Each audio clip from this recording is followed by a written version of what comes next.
I'm pleased to welcome to the studio Suman Golamudi, Executive Director of Indo-American Arts Council, Satish Koladi, Associate Professor at Pace University, who is also in the Festival Programming Committee, and Aseem Chabra, film journalist, author, Festival moderator, who is also the Festival Director of New York Indian Film Festival. The festival, which is running this week virtually and is in its 22nd glorious year. North America's oldest and most prestigious film festival, which features cinema from both India and the Indian diaspora. Pleasure to have you guys at the ITV Gold studio. For the first time, the Cannes film market has an official country of honor, which is none other than India this year. How proud do you guys feel?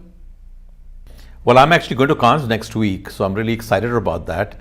And I was telling my colleague Suman that there's going to be a panel on Indian film festivals, and I'm actually moderating a conversation there. So wow. I'll be very proud because I'll talk about the New York Indian Film Festival there. Of course. I was about to ask, what role do you feel you have had in promoting Indian films abroad and at festivals such as Cannes? So, I mean, leaving aside Cannes separately, I mean, our film festival has all these years focused in the US, especially New York, before we went virtual. This was the first Indian film festival, as you said, started in North America 22 years ago. Originally, it focused on films, especially from the diaspora, but over the years, it's become much more of a festival that celebrates independent cinema in India, and also films being made in the diaspora, and also films made by non-Indians with subject matters are related to India. So, you know, we on our own, without wanting to brag or something like that, our whole goal has been to bring Indian cinema that doesn't get a chance to be explored here in this country, doesn't get theatrical releases, and to share it with our audiences, which New Yorkers mostly, but now as we've gone virtual across the US. So Aseem, you have attended like hundreds of film festivals. What virtues from select festivals or the replica model did you apply to NYIFF? Well, but you know, New York Indian Film Festival has evolved by its own. I mean, it's not like we were trying to sort of get a replica of in other festivals. I mean, we specifically wanted to bring films which are in different languages in India. This year, for instance, we have 13 Indian films, 13 films in 13 different languages. We wanted to bring, as I said earlier, films that people cannot see otherwise. I mean, that's very, very important because big Bollywood films get theatrical releases. They also get streaming releases. These films that we bring often don't even go on streaming platforms these days because streaming platforms become very, very competitive. This year, for instance, we have 18 narrative films. We have 60 films in total, but we have 18 narrative films, out of which 10 of them are by first-time filmmakers, and we've just instituted an award, our debut filmmakers. So our goal is to encourage new voices and to share those new voices with the audiences in the US. So coming to you, Suman, what is the percentage of filmmakers from India, from the US and around the world? We have a lot of filmmakers coming from everywhere. Of course, we are a New York City based festival, so you see a lot of talent coming from USA. But we also have a bulk of our filmmakers who come from India who want to show it. You know, we have a great platform here in the film festival, Indian Film Festival in New York. So they obviously want to show their film to this audience and to expand their reach. So we have both, I have to say. But in terms of percentage, like from US, how many people would be there? I would say we have a lot more short films, short filmmakers here. I wouldn't give a number, put out a number there, but I think we have, let's say 50%, maybe. Probably in that ballpark, basically. But the large number of films are actually coming from India. From India. Yeah. You know, and then there's some filmmakers that sort of travel between India and the US also, so we don't know where they're based, really. So how challenging is it to curate films virtually and marketing the festival, third year in a row, I believe?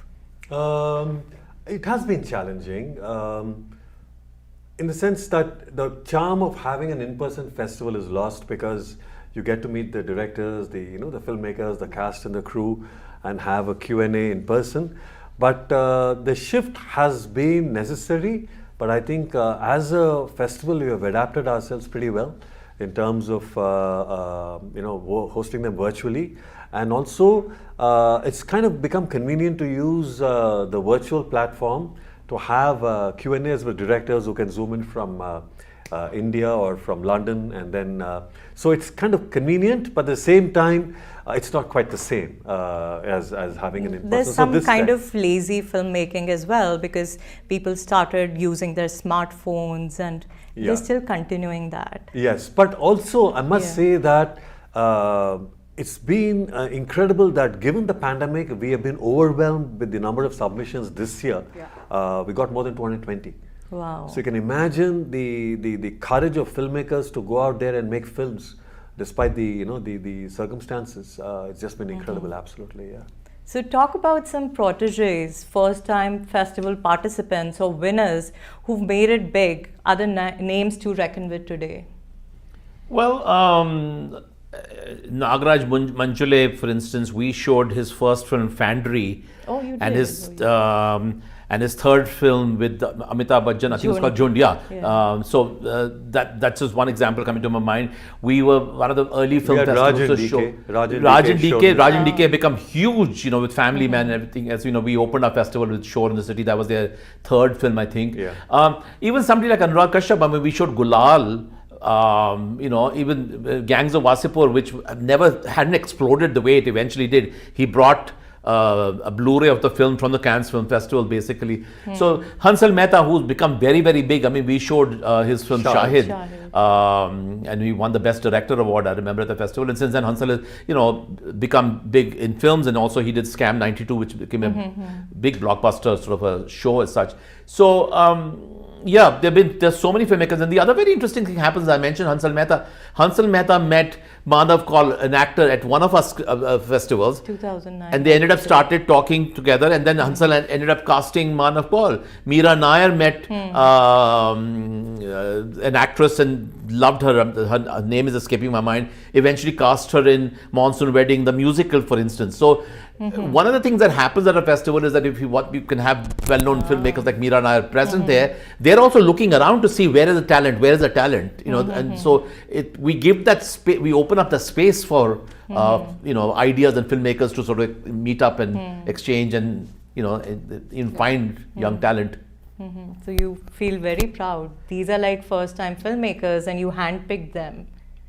I guess I should feel proud, really. I've been doing this job. Satish has been with me for a very, very long time. Satish and I were both in the programming committee, and then for the last 11, 12 years now, I became the festival director. But we are equal partners, really. But it's, it is really incredible just to see 25-year-olds, make films that feel like you're watching someone who, like a director who maybe is a veteran. So it's just incredible how filmmaking has changed. And also it's the buzz of the festival that travels now really fast to India. So it's really competitive. Our festival is very competitive. It's really difficult to get into our festival. You teach films, right? Yeah. Have you ever attempted to make a film? No, I did a film course, being part of a documentary film, but I did act in one feature film, Indian August or English August. English August, sorry. Indian American, I forget the name, whatever it is. It was shot in Massachusetts, but it was what we call a friendly appearance. But I basically was the production guy for the whole, I hosted them on Mount Holyoke campus. Wow. So it was a campus film. But otherwise, no, it's just been doing Q&As. I teach film, I teach Bollywood and Hong Kong cinema. So 2 weeks ago I showed Badai Do, and Asim zoomed in from Delhi. And so our Q&A with the class. So absolutely. And sometimes I share festival information. So they probably at least 4 or 5 of them might turn up for the in-person. Very nice. So, Asim, you've written books on Irfan, Shashi Kapoor, Priyanka Chopra. Any book in the pipeline on how to make a festival-worthy film? Any book in the pipeline? No, I'm not going to write that book because that's my trade secret. Well, there's no such book in the pipeline, really. I mean, I've been on panels where people talk about programming. As I said, I'm going to be on a panel at the Cannes Film Festival next week also about film festivals and how to be programmed. But I'm not sure if there's a book there necessarily. we're always giving advice. And I honestly, again, I'm not sort of making it sound like we are very big, but I've heard from so many Indian film festivals in Europe and Stuttgart and all. They say they look at our programming, for instance, Nice. and then they go looking for the same films. Or Yes. many times they contact me and say, "Oh, this film sounds very interesting. Can you contact me?" So we are sort of pioneers in that way. Also, there are many other film festivals around the world looking at Indian cinema, and somehow they're getting ideas from our films. The Honorable Film Festival in Puducherry, in Pondicherry, they got in touch with us. Yes. And we suggested films, and then they came up with their own festival. And so it's nice. So our brand is, pretty popular, and then they look to us for. And this year we have an award also from the critics. Yeah, so this year we instituted an award from the Film Critics Circle of India for a debut filmmaker. This is the first time we've done that, and then we have 10 films, again in different languages, really. And I think it's great because we often have films made by, I mentioned Hansal Mehta, for instance. If he has a next film and we like it, we'll show it. But he's made so many films. I mean, Hansal Mehta doesn't need to be promoted. Yes. He's so good in any case. But these other young filmmakers, if you can, just any sort of recognition. And likewise, even with the shorts that we have, I mean, so often many of these young filmmakers, they're so thrilled that their films are being shown because they've just made a film and they're getting an opportunity to somehow, even though it's a virtual festival, somehow reach the audience, which, in the US. And so we love facilitating that. I mean, it's not like we're, as I said, Satish and I've been doing it for so long that we're like the grandfathers of this operation. But we love doing that. We love. But also to, you sometimes you get this feeling whether a film will click at the festival or not. So the first 10-15 minutes you kind of get a sense. And sometimes you're in for a surprise. I mean, the movie might start off very slowly and then you're in for a ride. So you have a lot of patience while watching Absolutely. and A selecting. lot of patience. I don't know how they do it. I remember almost every film that I watched. I remember what time I watched it. Was it at 5 in the morning? Right. I remember that because sometimes I wake up in the morning and say I have to go back to that film, and then I continue watching it. So it can be at 5 in the morning, 9 in the night, doesn't matter. There's no, so you keep going back to it, and I remember once Asim said, I think he watched 370 some movies in a year, which means literally one movie every day, almost that's more than that. Outside of the festival. Outside of the outside festival. I mean, Yeah. I also program another festival in Pittsburgh. I go to various film festivals. I'm just obsessed with watching films. If I've got nothing else to do, I'll watch a film. So you're only watching festival films or like commercial films also you watch? I do. I go see. I saw Gangubai in a theatre in India. So I do see commercial films. When in the pandemic, it's been very hard to go and it's risky. But if I can go, why not? Of course. So what do you look for when you select a film? I mean, it's the narrative. Whether it is a kind of an independent film, an art house film. Is it, got this commercial appeal to it? The actors, the directing. I mean, it's a lot of factors that go into it. Festival films are very different from commercial films. I mean, you have to have a lot of patience watching it because time slows down. It's not the same thing where it's like, 90 minutes or one and a half hours, you're done with it. So, first-time directors, male, female. So we look for, a lot of interesting aspects. So there is no particular protocol that we follow in order to pick a film. And sometimes we have disagreements, but sometimes we just are on the same page. And that is kind of very validating when we are on the same page and we feel, oh my God, we thought the same thing about this particular film. And especially with the closing night or the centerpiece, we just feel like, this will work. Okay. And since this is a virtual festival, do you have any workshops or any networking events going to be held virtually? The Q&As? We have Q&As with some of the filmmakers,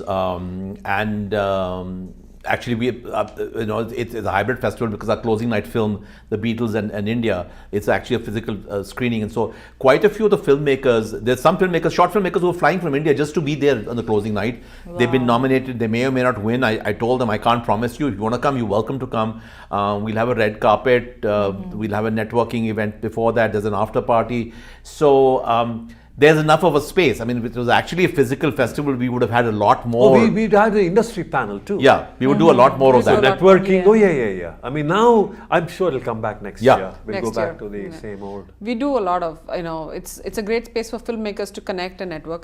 That's a big thing here happening, especially for local, talent in the tri-state area. Then, there was one time we did this panel on distribution to help filmmakers. How do you distribute your film? And this was before the OTT platforms came in a big way.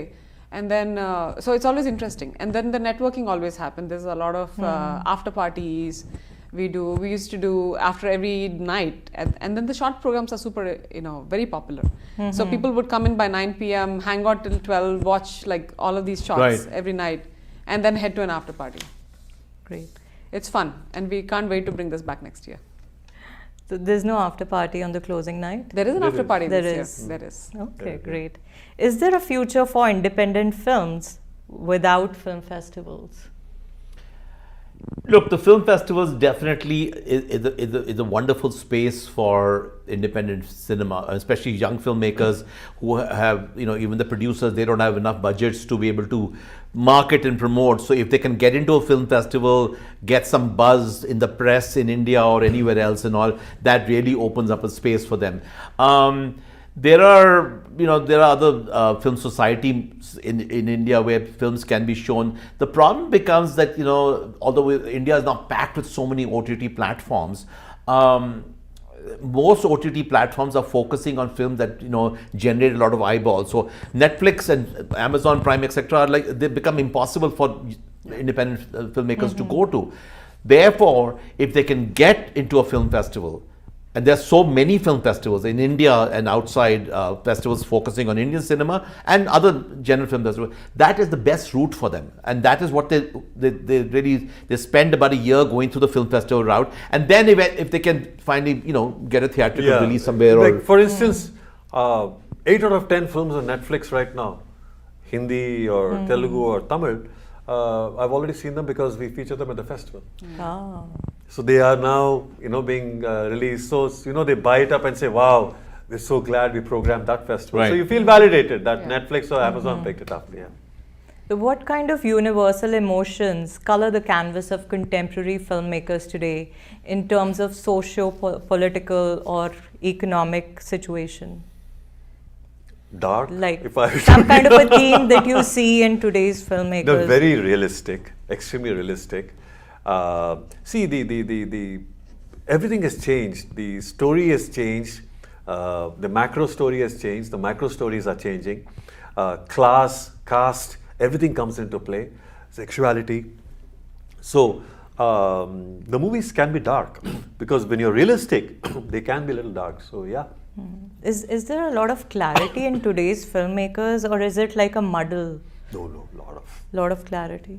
But can I just, what Satish said, not all the films are necessarily dark. I mean, even this year, I'm sure we have a lot more likable, charming films, etc. I remember last year we had a film called Chicken Curry, which was a lovely film about a young boy who comes, sort of an adult in his early 20s, comes to visit his grandparents in a village in Karnataka, and they're going to make him a chicken curry, and the chicken gets stolen, for instance. And there are so many real life stories. Yes, they can be dark, but they're very, very positive and very happy also. Our closing night documentary, for instance, is a lovely documentary about the connection that the Beatles made with India.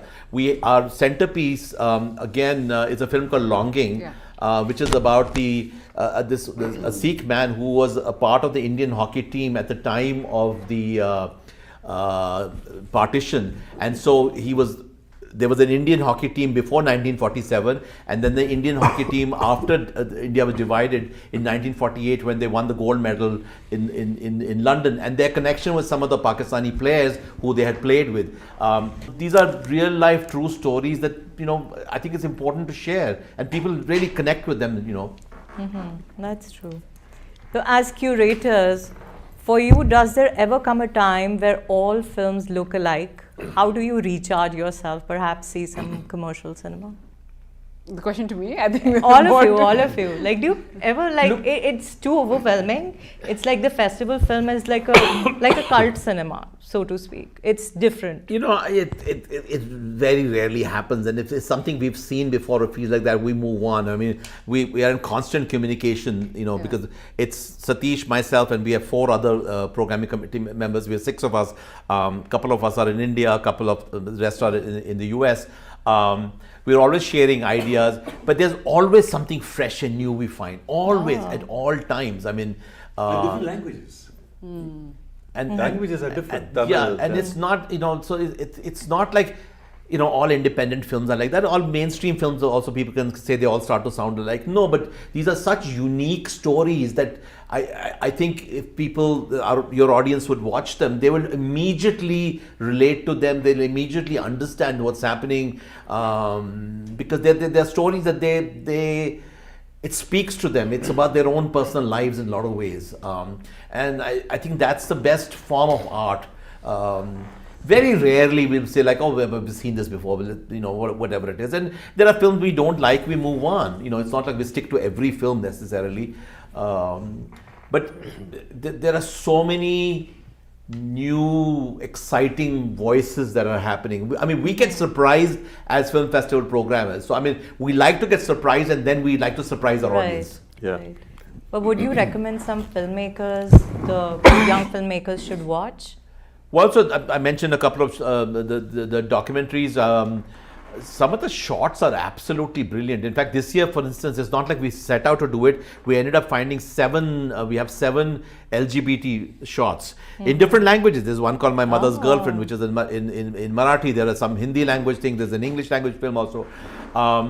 Lovely shots. There's a shot called Succulent, which I just absolutely love. Amrita Bagchi. Say again? Amrita Bagchi. It's a beautiful, beautiful short film. The features, you know, we have a film called Shoebox, which is a beautiful story about about a woman who's trying to connect with her father, but it's also about new and old times happening. You know, Allahabad, the city sort of changing. We have a film set in Varanasi called Jeeni Beeni Chadariya, about a Muslim weaver who gets very close with an Israeli tourist who's visiting Varanasi. Range, I mean, Godavari, which is our opening night film, which unfortunately is only playing for the first 3 days. It's a lovely Marathi language film set in Nasik, about a man and an issue of faith and family and life like that. Beautiful moving film. It's so beautifully shot, really. I wish, you know, more people would watch it before it ends its run. I know. So yeah, there are so many films. I mean, Once Upon a Time in Calcutta, I think is a lovely film. We went to the Venice Film Festival, about how Calcutta or Kolkata changing. This is before Mamata Banerjee's political party had taken power, and sort of the mood the city was changing. It's about the time when internet was coming into Calcutta. And again, old ways and new ways, city life is changing, how it's impacting individual people. So, range of films. Great. Looking forward to that. It's also a very blurred line between mass appeal and critic appeal. I feel that a lot of filmmakers are turning into true to life stories, some very, very personable stories that they've all experienced. And so it's slice of life, I know. Stuff. That's a nice phrase, slice of life. Yeah. Any closing statement? Nothing. I just encourage everyone to support the festival, watch the best of Indian cinema, and we are convinced that we have to offer the best of Indian cinema, produced, made in the last 1 year. So I would urge everyone to support us and watch the films.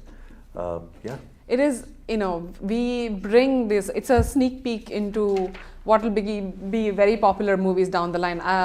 Audiences get to watch these films very early on, and most of these will go on to expand in theaters, a couple of months or a couple of years later. And for the film goer, the fans of Indian cinema, this is a treat to watch all these acclaimed and great movies at a really fraction of the cost it would take, and early on before the theater run. Of course. a scene? We have a Sanskrit film this year, which I'm very, very proud of. I think it's called Bhadava Jukum.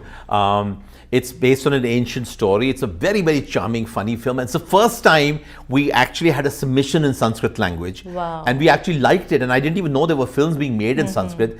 I really want people to watch it, and they watch it with their kids. By the way, and we're talking about kids. There are two very family-focused kids films. There's one's called Gandhi and Company, which is in Gujarati, and an Assamese film called Boomba Ride, which are both, again, children will love it, but families will also love it. I mean, that's very, very important for us. It's very exciting. Any closing comments? I'm just, thrilled because, we spend a lot of time working. I mean, almost 6-7 months watching films, selecting films, going back and forth in terms of conversations and all.